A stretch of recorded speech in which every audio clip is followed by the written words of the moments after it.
రెండో వైపు భారత రాజ్యాంగం వల్ల మేము నష్టపోతున్నాము, దాన్ని తీసేయాలి. తీసేసి మనువాదాన్ని తీసుకురావాలి. ఏంటి మనువాదానికి రాజ్యాంగానికి మధ్య తేడా అంటే, భారత రాజ్యాంగం ఈ దేశంలో పుట్టిన మనుషులందరూ సమానం అని చెప్తుంది.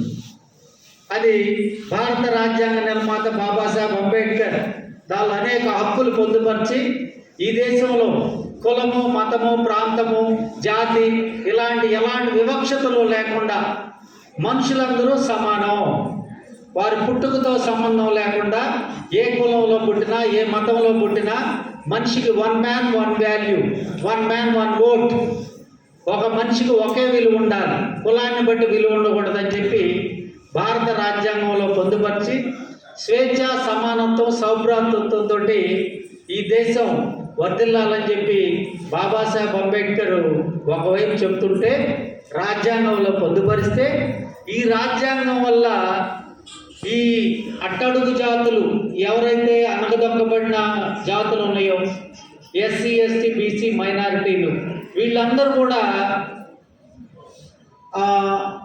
అణగదొక్కబడుతున్న అందరూ కూడా ఈరోజు రాజ్యాంగం వల్ల ఈ 50 సంవత్సరాల నుంచి 60 సంవత్సరాల నుండి ఈ రాజ్యాంగ ఫలాలు అమల్లోకి వచ్చిన తర్వాత మనం అంతో ఎంతో అభివృద్ధి చెంది ఈ మన తాతలు గోచీలు పెట్టుకునే దగ్గర నుండి పాలేరు దగ్గర నుండి పాలేరు కొడుకు ఈరోజు ఒక ఎంఈఓ అయ్యాడు.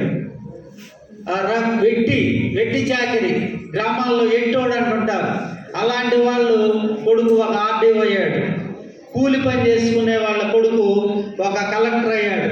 ఇవన్నీ కూడా జీర్ణించుకోలేనటువంటి సమాజం ఎవరైతే మనువాదాన్ని మేము పెద్ద కులాలని చెప్పుకుంటున్నామో వీళ్ళందరూ కూడా అసలు ఈ రాజ్యాంగాన్ని స్వరూపాన్ని మార్చేసి, రాజ్యాంగమే మార్చేసి, రిజర్వేషన్లు తీసేసి, ప్రభుత్వ రంగ సంస్థలు ఎత్తేసి మళ్ళీ వాళ్ళని మన కింద బానిసలుగా చేసుకోవాలి, ఈ దేశాన్ని మళ్ళీ పూర్వస్థితి తీసుకురావాలి అని చెప్పి స్వామీజీలు, పెద్ద పెద్ద పార్టీలు ఒక లోపల ఒక విచ్ఛిన్నకరమైనటువంటి వాతావరణం, మతం పేరుతో రెచ్చగొట్టడం, మతం పేరుతో విభజన చేయడం, ఇవన్నీ చేస్తూ ఈ దేశంలో ఉన్నటువంటి 3% బ్రాహ్మణులు దేశాన్ని పాలించాలంటే వాళ్ళు కులం పేరుతో పాలించలేరు. ఎందుకంటే బహుజన్ అంటున్నాం, ఎస్సీ, ఎస్టీ, బీసీ, మైనారిటీలు అని చెప్పి మనము మాట్లాడుతున్నాం. బాబాసాహెబ్ అంబేద్కర్ వీళ్ళందరినీ ఒక కేటగిరీ కింద తీసుకొచ్చి వీళ్ళు ఈ దేశానికి పాలకులు అవుతారని ఆశించాడు.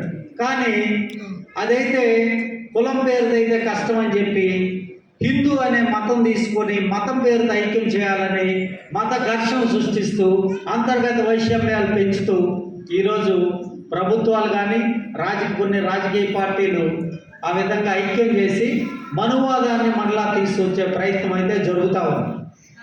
ఎందుకు చెప్తున్నానంటే ఇది ఈ సందర్భంగా దాసరి ప్రసాదరావు గారి కోరిక ఏంటంటే, నా సన్మానం సందర్భంగా అంబేద్కర్ గురించి మాట్లాడండి, అంబేద్కర్ గురించి 4 మాటలు చెప్తే సంతోషపడతానని వారి కోరిక మేరకే నేను ఈ మాట చెప్పాను. కాబట్టి ఆయన వారసులుగా, బాబాసాహెబ్ వారసులుగా ఉన్నారు కాబట్టి బాబాసాహెబ్ ఏం కోరుకున్నాడు, ఈ దేశంలో మనుషులందరూ సమానం, స్వేచ్ఛ, సమానత్వం, సౌభ్రాతృత్వం అందరికీ వర్తించాలి. చిన్నజీఆర్ స్వామి లాంటి వాళ్ళు, బాబాలు, స్వామీజీలు ఒక గుడ్డి నమ్మకాలని మన మీద రుద్ది మొన్న చూసాం. బోలే బాబా అని ఉత్తరప్రదేశ్లో ఒక బాబా పాద ధూళి అంటే ఆయన నడిచిన తర్వాత ఆ మట్టిని తేరుకొని బొట్లు పెట్టుకోవడానికి, ఆ మట్టిని తీసుకోవడానికి తొక్కేసలాట జరిగి దాదాపు 120 మంది చనిపోవడం జరిగింది. ఎంత గుడ్డి నమ్మకాలో చూడండి. అలాంటి వ్యవస్థని మళ్ళీ తీసుకొచ్చి ఈ దొంగ బాబాలని, బురిడి బాబాలను తీసుకొచ్చి మళ్ళీ ఇదంతా కూడా మన మీద రుద్ది మళ్ళీ వెనక్కి తీసుకెళ్లే ప్రయత్నం జరుగుతాం. కాబట్టి అంబేద్కర్ మనం ఇందాక జై భీమ్ అన్నాం. జై భీమ్ అంటే ఏంటి? విజ్ఞానవంతుడా వర్ధిల్లని, అది బాబాసాహెబ్ స్లోగన్. జై భీమ్ అంటే విజ్ఞానవంతుడా వర్ధిల్లు అని, విజ్ఞానంతో ఉండని. అందుకనే మనం నమస్కారం అని చెప్పట్లా, జై భీమ్ అని చెబుతున్నాం. నమస్కారం అంటే నా మస్తిష్కం అంటే మెదడు లేనివాడు నేను అని ఒప్పుకున్నట్టు అనమాట. నాకు మెదడు లేదు, నా మస్తే అంటే నాకు మెదడు లేదని. ఖాయం మేమందరం విజ్ఞానవంతులమే, అందుకని జై భీమ్ అని చెప్తున్నామని చెప్పి మనం ఈ సందర్భంగా తెలియజేశాము. మరి ఈ దాసరి ప్రసాద్ గారి ఆ రోజు రిటైర్మెంట్ అయిన రోజు వర్కింగ్ డే కాబట్టి ఎక్కువ మంది హాజరు కాలేకపోయారు. పాఠశాలలో కూడా ఆ చుట్టుపక్కల గ్రామాల నుంచి ఉపాధ్యాయ మిత్రులు, బంధువులు అందరూ కూడా అక్కడ కూడా హాజరయ్యి సుమారుగా భారీగా 1000 మందితో అక్కడ ఆయన సత్కరించడం జరిగింది. మరి ఈరోజు ఆత్మీయుల కోసం వారి బంధుమిత్రులు, అదేవిధంగా బహుజన టీచర్స్ అసోసియేషన్ నాయకులు అందరూ కూడా హాజరవడం జరిగింది.